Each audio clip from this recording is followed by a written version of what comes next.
ஊடகங்களில் வருகிற செய்தியை பார்த்துவிட்டு ஒவ்வொருவரும் மருத்துவர்களைப் போல செயல்பட துவங்கி விடுகிறார்கள். அதை நாம தவிர்க்கணும்.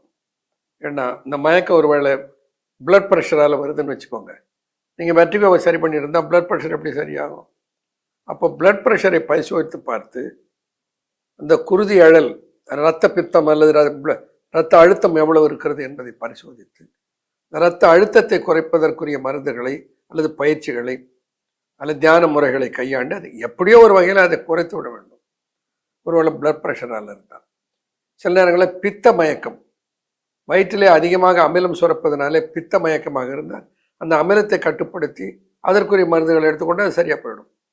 அப்போது வெர்டிகோ என்று நீ ஏற்கனவே மருத்துவர்களால் நீங்கள் சரி வெர்டிகோ தான் உங்களுக்கு இருக்கிறது என்று தீர்மானிக்கப்பட்டிருந்தால், இந்த டயக்னோசிஸ் நடந்திருந்தால் கவலையே படாதீங்க.